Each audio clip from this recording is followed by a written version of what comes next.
Hey guys, welcome to the H&H Sports Talk podcast. I'm your host Hunter, and I'm with my co-host Holbert. Hey, how's it going? And today we're joined by a special guest, our good friend Felipe. Howdy, y'all. Nice to be here. Nice. We're glad to have you. Thank you. Looking really hmm excited for today. Yeah, this is gonna be cool. It's gonna be our first guest, and just kind of get Felipe's views and see what happens. Yes, let's do that. So we're gonna jump into the first topic, which is MLB news. So as we know, MLB is in the off season, so there's a lot of free agency signings. And one of the big ones is Aaron Judge going back to the Yankees for 9 years on a $360 million contract. So your boy's getting paid. I mean, let's be real, right, guys? Big bucks, big bucks. Yeah. We like to see that. I always found And it also, like really. I'm sorry about that, but I always found it like pretty interesting how MLB contracts can be so massive for like so many years. right, yeah, they definitely are lengthy for sure. So, which leads us to another MLB signing, which is Justin Verlander leaving the Astros to go to the New York Mets for a 2-year deal. And also, we have Jacob DeGrom going to Felipe's favorite team, the Rangers, on a 5-year contract. Um, I think it's good to have him, especially for a Rangers team that's been struggling for the past couple of years. Unfortunately, I mean we haven't been in the playoffs since God, like 2016, around with the Blue Jays absolutely destroyed our entire franchise. Right, yeah. And so it's a really big addition to our helps, and plus we fired our manager after so many disappointing seasons. So this is looking good for us. I'm really Right. excited. I agree too. And it's a great addition to add to your rotation as you have Martin Perez, I believe that is his name, and he's coming back. So it'll be good to see that 1-2 punch in their rotation for sure. Yeah. And following some more, Texas baseball news, the Astros signed Michael Brentley and Jose Abreu. Brentley's coming back from his injury, so it'd be interesting to see how he contributes this coming season. And Jose Abreu to take a bigger role for their first baseman role that they, not that they lacked, but Yuli Gurriel definitely has had up and down seasons, but he has come in clutch in the playoffs. So Jose Abreu is definitely that all around guy. And then Justin Turner on a 2-year deal going to the Red Sox and leaving the Dodgers. So we'll see how Red Sox do coming in. And then late, or well, not late last night, but probably early this morning, depending where you were at, Carlos Correa was slated to sign with the Giants. However, something fell through with his physical. We don't have that information, which we probably won't because as the public, we don't get that information. However, something fell through with the physical. So he is not signing with the Giants. And as of this morning, everybody read that he's going to the Mets on a 12-year deal. So that'll definitely be a big impact for the Mets as him and Justin Verlander reunite to have that connection from shortstop to pitcher. That story is actually very interesting. That something Right. happened with this physical, and he still got to sign to a team for a big Right. deal. Right. I mean, he is a clutch player, especially at the position of shortstop. I mean, he's a good defender and he does hit a lot of runs, get a lot of runs in. He's pretty decent, but the only thing is that his injuries is what sets him back. And honestly, I think that's part of the reason why the Astros didn't sign him for a big deal. So there's a lot of things that could have been it. Could have been his shoulder, could have been a foot, leg. We just don't know. But as of right now, he signed with the Mets. So moving on to some boxing news for all the boxing fans out there.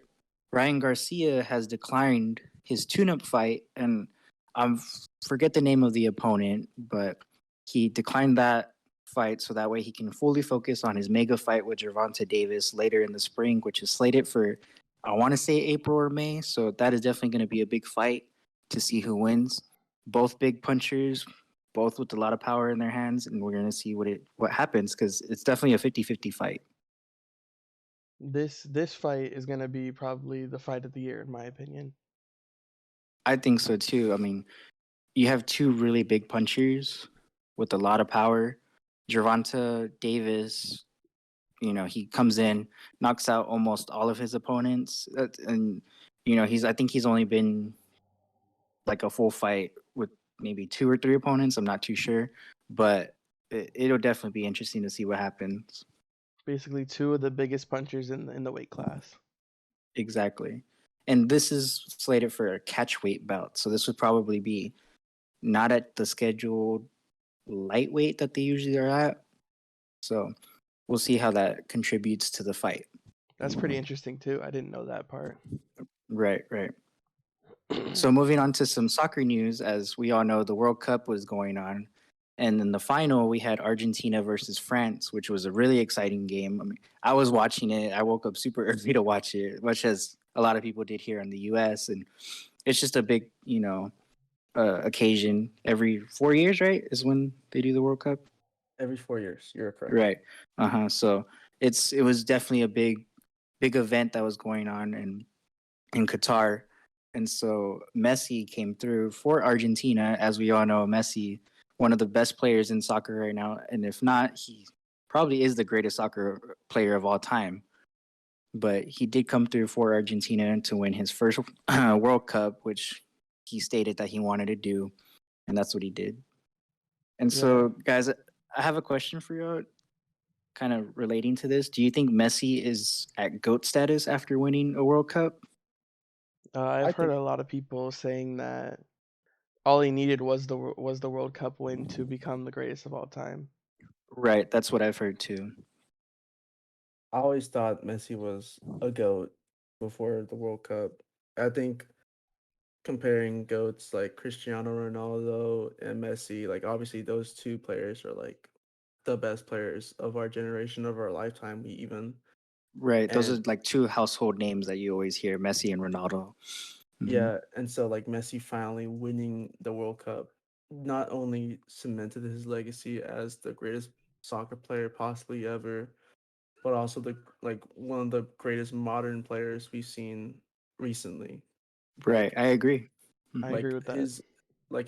his journey from being a kid in Argentina, having a hormone, I think his growth deficiency since he's like smaller, like a small size for like a soccer player, and being able Mhm. to become the player, become a go on a trial for Barcelona, staying with Barcelona since he was a kid, and to be able to bring back Argentina to the soccer scene was pretty amazing for what he did.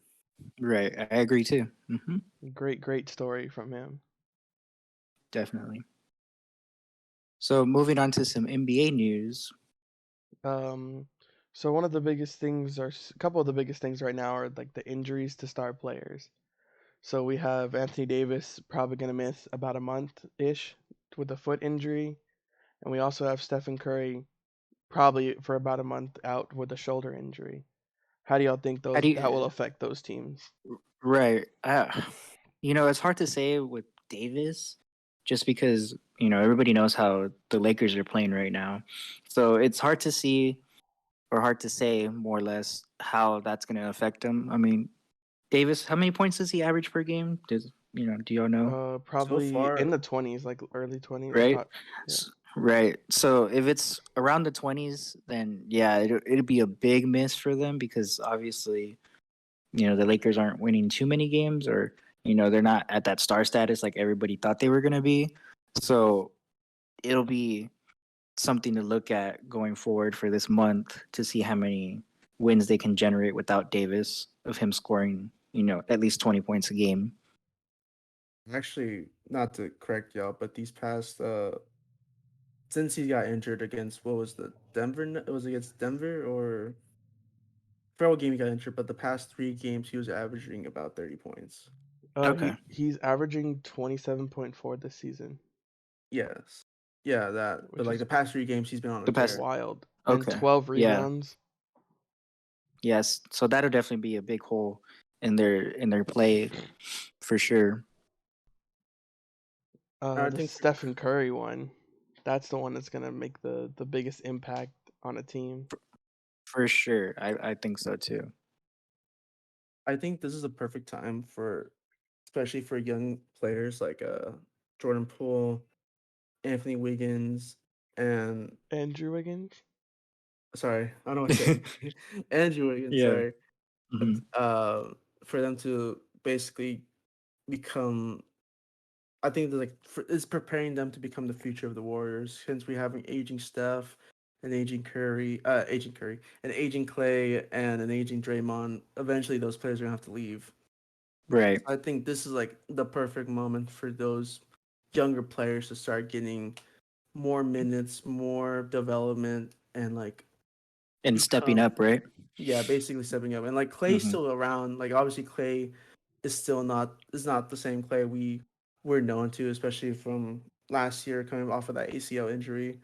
And it's not easy to come back from injury like that. And so I think having that veteran presence and that championship experience, this team, I can see this team going as far as it's willing to put in effort for its players.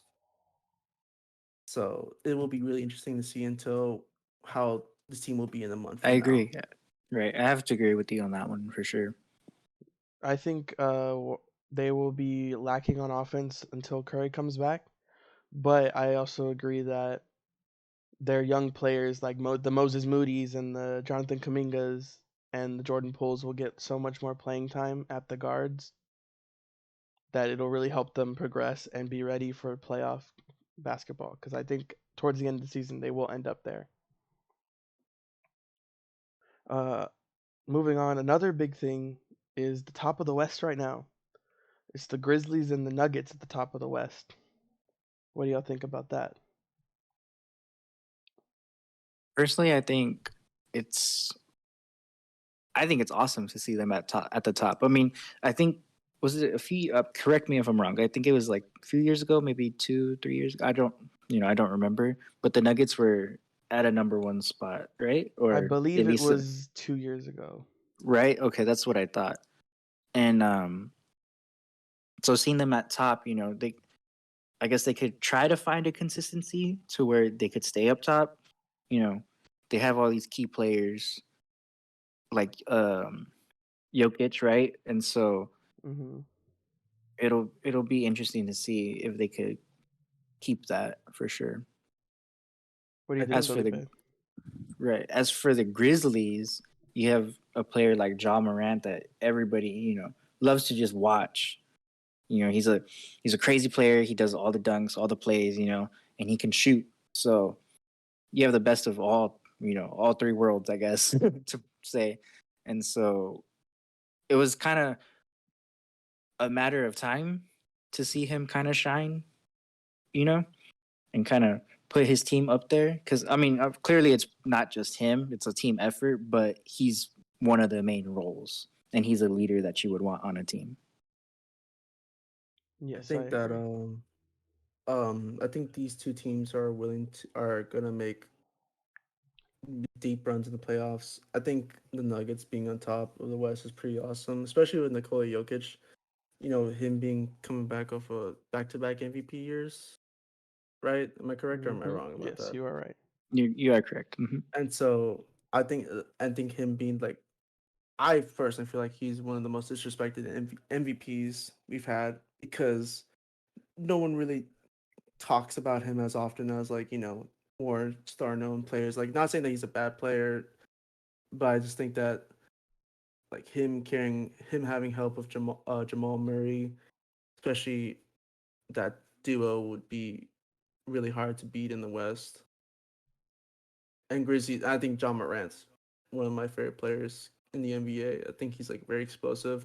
He's kind of having a cocky attitude. I mean, but that's what all NBA players should have to feel like that they're the best.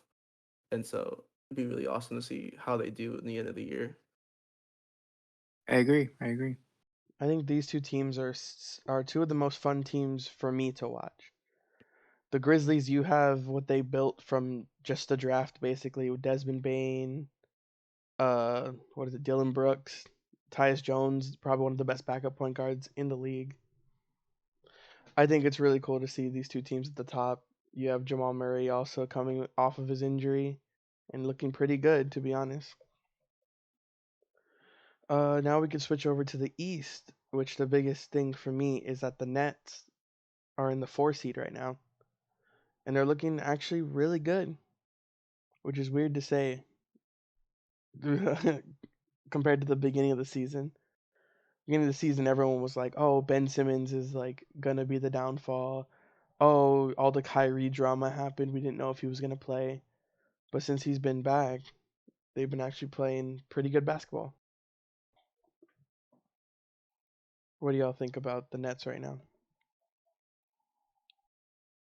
I think if they manage to just keep playing it like they always been playing on the court and stick together and not try to divide themselves with off the court drama like we had saw with Kyrie and Katie before, with requesting a trade and accepting their roles like Ben Simmons has been kind of doing. I think this team can make it as far as can keep getting better and better. Like as of right now today, the Nets are playing the Warriors, and at halftime the Nets were up by the score was 50 was it 51 to what was it 91. 51 to 91, and it's barely halftime. So I think the Nets are in good hands as of right now, but things can change at a moment. So Right, I have to agree for sure. Now for a big topic here for our friend Felipe, who is a Mavericks fan. What do Right, you think this is gonna about be what do you think about the Luca and the Mavs situation being so low in the Western Conference? um to be honest, not the best start I was expecting this year. I was kind of hoping with the addition of Christian Wood, we would at least have him in our starting lineup. Unfortunately, we have not. We have kind of turned him to a six-man type of role. I know you guys were talking about this last week, and I have no idea why we're we're doing it, especially when we have Dwight Powell as our starting, or sometimes we even start JaVale McGee, and it kind of just doesn't make sense that we have a really good player as a bench player instead of a starter, and doesn't help Luca to have more, to offload the workload on him instead of share the ball, because right now it's been Luca dominant and that's how it's always been. But since now we kind of have a little bit of help, it doesn't make sense that we're not using that help, and I think it's kind of affecting Luca's leadership in terms of he is the really only true leader in that locker room. And so he's kind of like doing this kind of LeBron-esque like no help type of thing, it's really frustrating for him to having to rely all this workload on him. Even though I think is what you should expect out of a superstar like Luca, it also should you should also help your star player of your future to make it more possible to go in deep into the playoffs, have better standing, and to possibly win a championship. And right now, we are not setting our players and Luca for that potential future. And if we keep doing what we're doing now, then we won't even make the playoffs. I don't think we might make the play in, but if we keep not surrounding him with help, we won't get as far as we should. It'll be really disappointing. I actually agree with everything that you just said there. I do right. like the one signing that they did make recently, which was Kemba Walker. Kemba Walker is an interesting sign. I know he is not, the same player as we saw a couple years ago, but you know, he's a scorer. He can be a scorer, and so we probably might throw him into the rotation every now and then. Probably be another bench player for us. Um, but I think right now the Mavs haven't been really aiming for star players, because I think how we kind of run things, we just don't want to give up draft capital for star players. And plus, I don't know we even have the cap space for a big market. I know like during the off season, people were saying we should get Kyrie, but I don't think that was in the cards for us. And I think with Christian Wood right now, that's the best we could have done at that moment. But maybe next offseason when there's more free agents coming up, maybe we'll get something. But as of right now, that's our situation.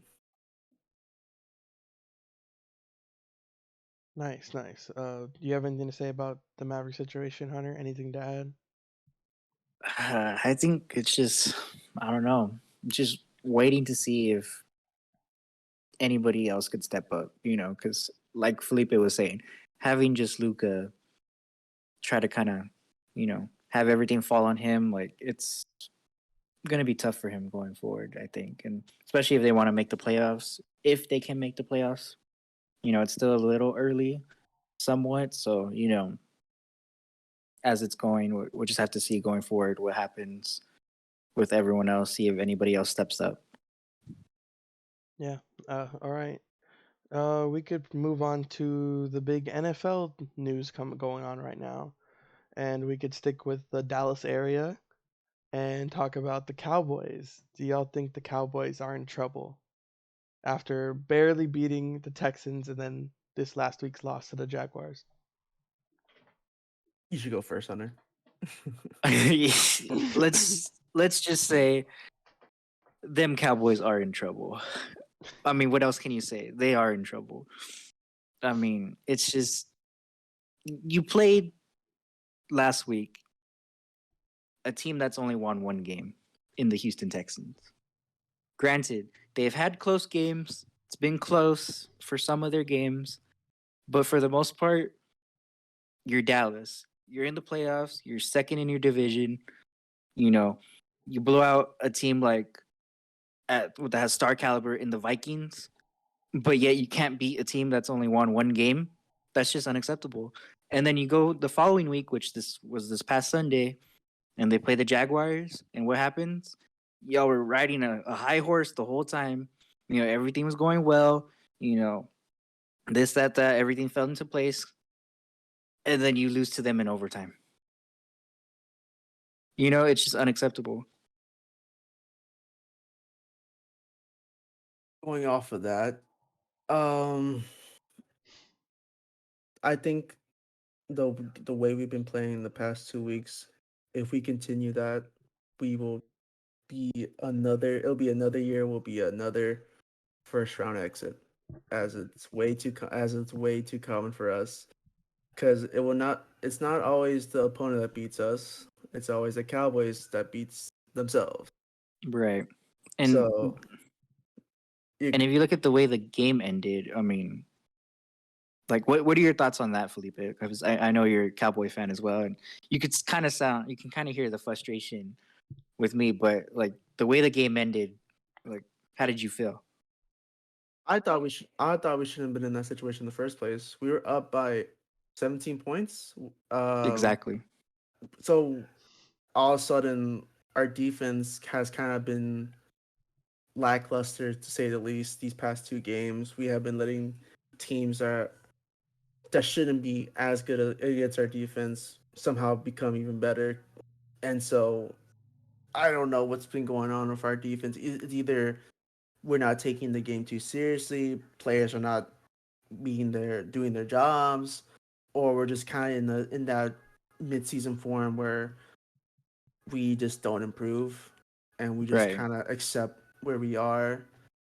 And so people complain about that tipped pick that Dak threw, but if you really think about it, we shouldn't have just we should put our foot on the gas, and we took it off, and the Jaguars took advantage of it. That's just simple. There's no excuse that we lost. It sucks that we lost, but to the Jaguars, though, give credit to the Jaguars. They fought back.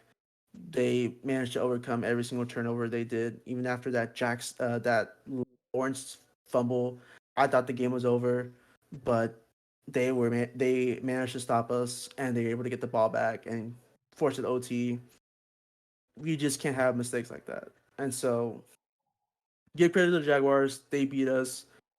We just beat ourselves. Right. That's how I would view it.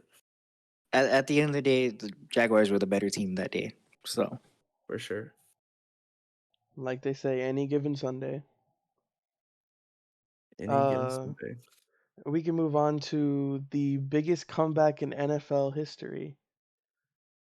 Uh, the Vikings come back from down, what was it, 30 something to 0? 33-0 at halftime. Yep. 33-0 at halftime. That's probably the most funny coincidence to happen to Matt Ryan, to be part of two of the biggest comebacks in the NFL ever and not be on the winning side on either one of them. Right. And if you kind of just look at the Colts season, I think this game kind of just sums it up. I mean, if you think of their season, it's this game. You know, I mean, if you look at it too, again, they were playing the Cowboys Sunday Night Football, which, if you ask me, I don't know why that was a Sunday Night Football game, but the Colts were winning, right? And Yep. so they were winning, and then what happened? The Cowboys came back. How? I don't know, but they did. So it's just crazy to see that the Colts just, have that lead, and then they just can't finish it. I was texting Holbert during this game, and I was at the gym, and I was like, "Oh, the Vikings Colts game is on," and I looked at the score, and I was like, "Oh, it's 33-0." I was thinking the entire time. I was like, "Oh, it must be like." I was like, "Oh, it's a bad score." I was like, "It's a big score. It must be like in the fourth quarter, third quarter, right?" And I check later, and I look at the time. I was like, "The second quarter." I was like, "No way that the Colts are dropping 33 points with no Vikings response for the first half," and that blew my mind. And so later on the day, I was going out, and then I look at the score again, and I saw that I see if I could find the specific screenshot, but I was texting Hober. I was like, "Hey, the Vikings are making a comeback. Wouldn't it be funny if they won?" That's kind of That's ironic that you said legit that. what he Yeah. texted me. It's hilarious. Wow. I said, "Oh Yeah. yeah, it was 36-21 with 12:53 left in the fourth quarter." And I said, "What if they come back from this?" Yeah, and And then It just happened to, yeah. I mean, I think Holbert had texted me because I don't think I was watching the game because like I said, it was the Colts and Vikings. I was like, oh, Vikings will win, easy win. But then Holbert texts me, hey, the Colts are winning. At halftime, I'm like, wait, what? It's just something you don't expect. yeah, and like I don't know what to think about. This is actually a good question to think about. Are the Vikings good enough to make a good run in the playoffs, or are they just one of those teams are like fraudulent but are lucky? Because like my there's been my opinion on that is if they have Kirk Cousins at quarterback, I don't think they go far in the playoffs. I have to agree. Kirk Cousins is not a bad quarterback, but probably out of most of the playoff quarterbacks that are going to be like in the playoffs, he's going to be the worst. yeah, I also agree. I just think that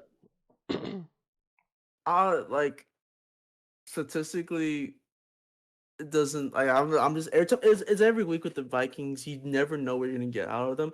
You might have a game where like this where they beat down 33-0 and then make the miraculous comeback, or you might have a Cowboys game where they were just shut out the entire game. They only scored like what 3 points, Yeah. and so you never know what you get. You never know what you're gonna get out of this team, and so I think that's just like the wild card type of factor, and how well they're gonna perform is how I guess how they're feeling that day.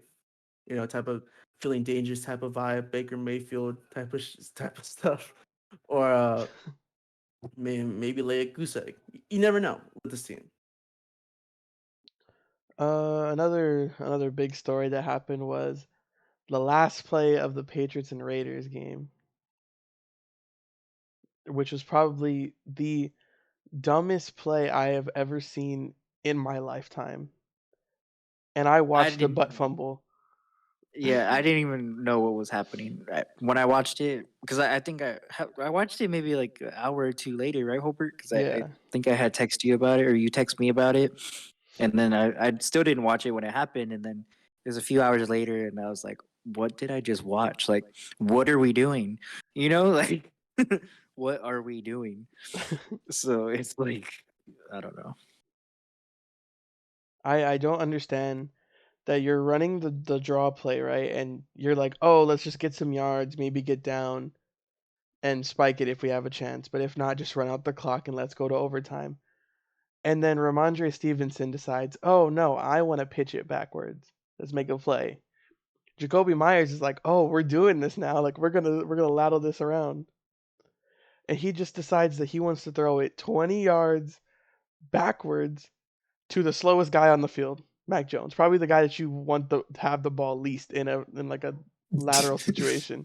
Right. And instead of throwing it to Mac Jones, he throws it straight to Chandler Jones, like that's who he was trying to throw it to.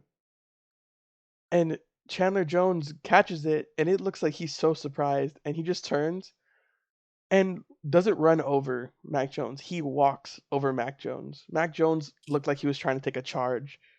He literally sat Mac Jones down. Just excuse me, you're in my way, and then runs into the end zone for a touchdown to win the game. When none of that was even like necessary.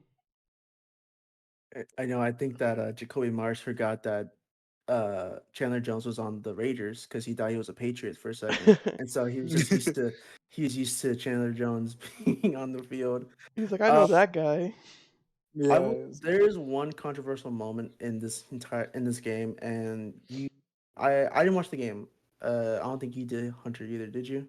No, I just saw the ending. Mhm. There's one touchdown that has had a lot of NFL fans in very much in deep discussion. There's one touchdown pass that was able to tie the game with the Patriots, and they said that the touchdown shouldn't have counted because his foot was on the line. And so, I agree that his foot was on the line. I watched it. I was watching Red Zone with my dad, and my dad's a Patriots fan, so like we're sitting there, and I'm like cheering for my dad's team, and I see this play, and I'm like, oh, he stepped out of bounds. They're gonna call it back. And the ref comes up and says the call is confirmed on the field. It's a touchdown. And me and my dad were so confused about what was going on. It was just bad. Like I don't know what they saw because I've seen other angles of it too, and in my like through my eyes, it looks like it's out of bounds. yeah, I also agree it's out of bounds. I have no idea what angle the refs were looking at.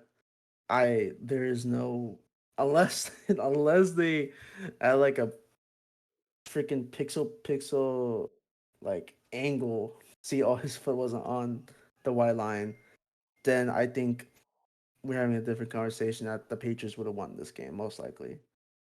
But unfortunately, that's not what happened. The refs have most of the time, unfortunately, don't always get the right call at the time. And so, it's a good comeback from the Raiders. Um, Now, interesting question. Do the Raiders run it back with Josh McDaniels next season, or do they hire someone else? That is something that I can't tell you because it's the Raiders. The Raiders Exactly. never Yeah. make the correct decision. Right. Yeah. I was gonna say with the Raiders, you never know what's gonna happen. And now that they're in Vegas, I think they like gambling, and and that includes with their team. So we'll just have to see. I think they should get rid of him, I but agree, I but will they make the decision? Who knows? probably not. Um, Another thing that I wanted to talk about as a Packers fan, um, what do y'all think about the Packers playoff chances now? The situation that we need to happen is to beat Miami, to beat the Vikings, and then to beat the Lions.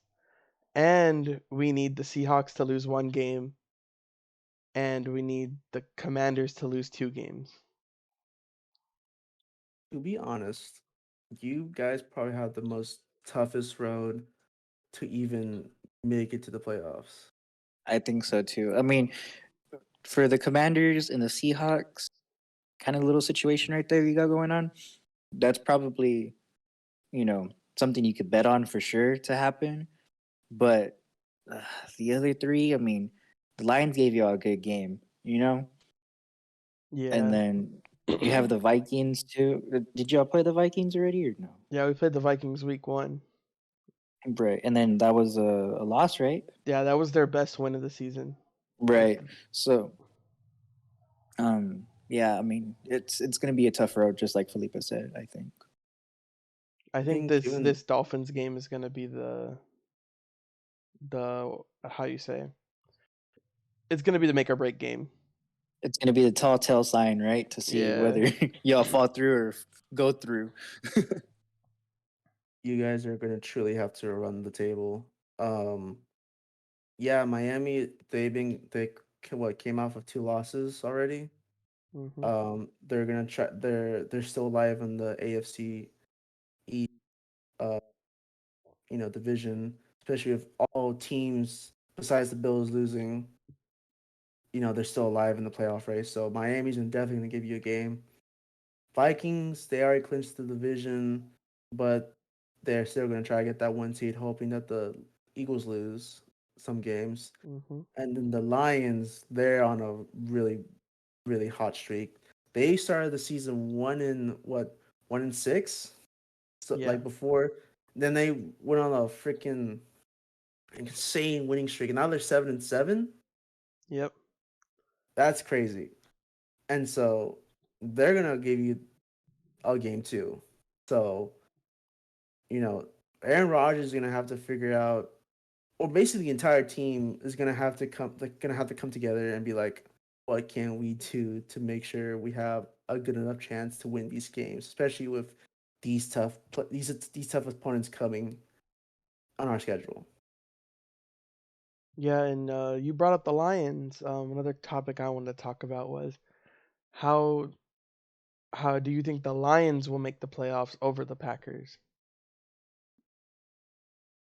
What's the Lions' remaining schedule here? Let me see here. So they got the Panthers, they got the Bears, and then they got you guys. So they got 2 division opponents coming up. So you and the Bears, and then the Panthers.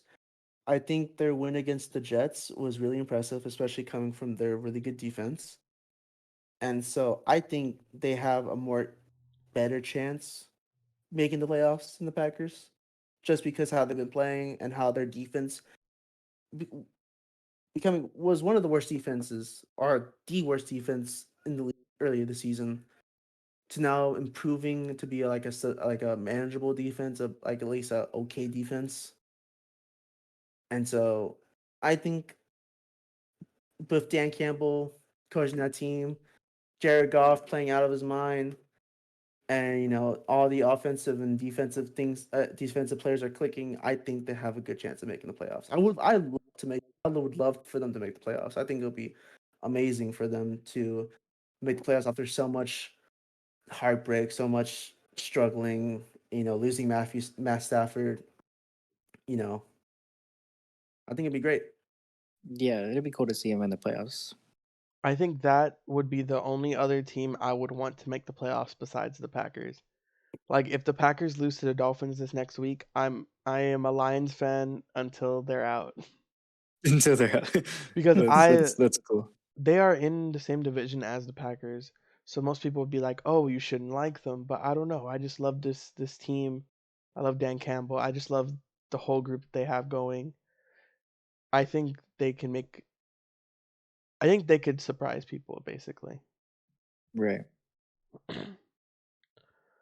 Anyone else have anything to say about the Lions' chances? I think the Lions could beat the Dallas Cowboys if we were able to play in the be in the playoffs. I'm being for real. I'm being for real. I think their offense is way too explosive for our defense. Um, Well, especially how we've been playing. I think the well, Lions would run us over. it was a close game when we played them earlier in the season. Yeah, and that was like before they started getting better. So imagine them Mm-hmm. now. Exactly. They kind of found a rhythm. Yeah, exactly. We haven't found the Mhm. rhythm. We did earlier, but we lost that rhythm. Yeah, it's like up and down, up and down, up and down. Don't know what Cowboys you're It's the gonna get. worst roller coaster you've ever been on. Exactly. Is there any other final thoughts? I think that's it. All right. So moving on to the Mean Green news. So this past Saturday, the Mean Green had lost to Boise State 35-32 in the Frisco Bowl. This was actually a really good game to watch, It was a good game, yeah, for the Mean Green. especially after the firing of our head coach Seth and the hiring of our new head coach. And he decided to show up actually to this game, even though he Right. didn't have to. He really didn't have to. And the Mean Green also finished 7-7 with this bowl loss.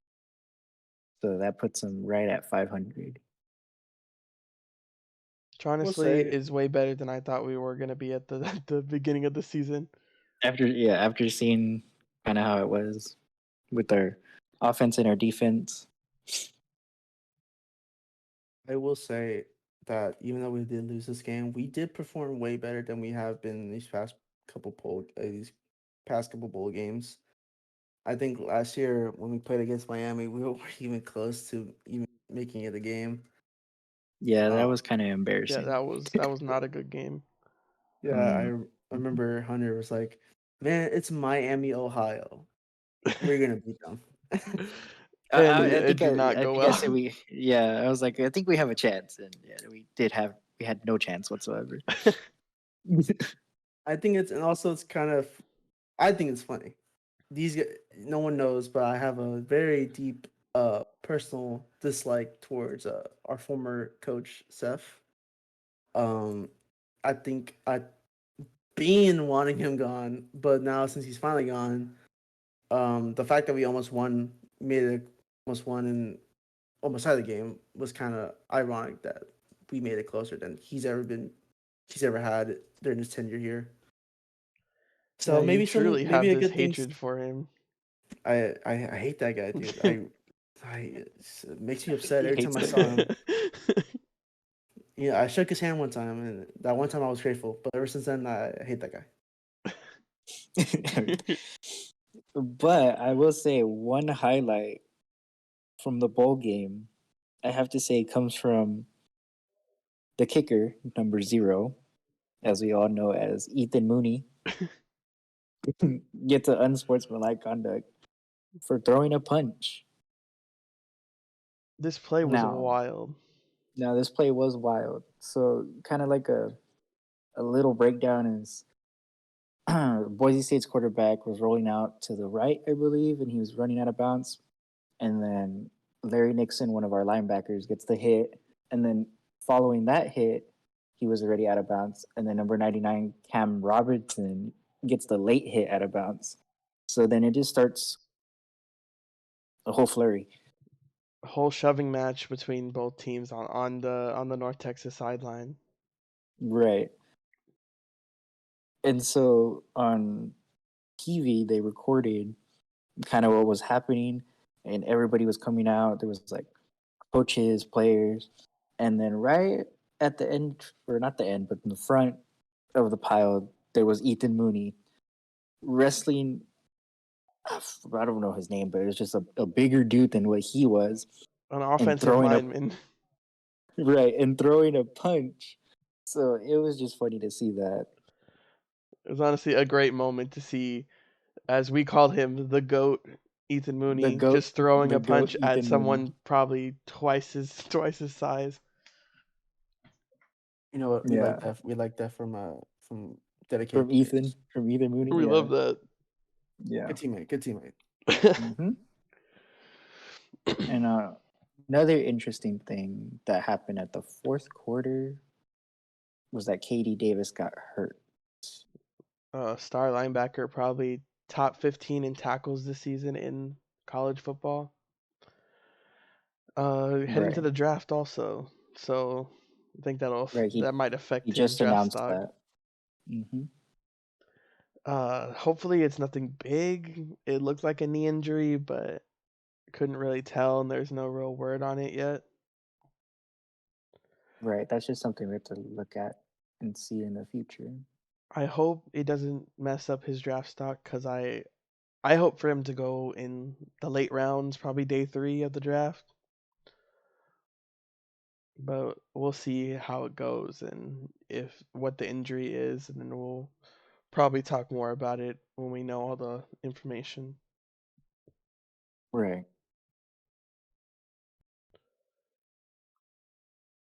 And some interesting hiring news as far as the coaching staff for the football team. Eric Morris adds Sean Brophy. I think that's how you say his last name. I believe so. Right. And Jordan Davis and Rolando Sarita. I believe that's also how you say his last name. And all three of these coaches coached at UIW with Morris as well as Washington State when he was there. So they all followed him. And then Morris also hired Texas Director of High School Relations Chris Gilbert as assistant head coach slash tight ends coach. And he's from the area. You know, he coached high school in the Dallas Fort Worth area, but most recently he was coaching at in Austin for the Longhorns. So really good pickups. What do y'all think? I think this coaching staff following Eric Morris is really good for us because we have a coaching staff that has already proven that they can work well together, Right, and maybe that could improve our energy, our skills, and even bring in more recruits. right.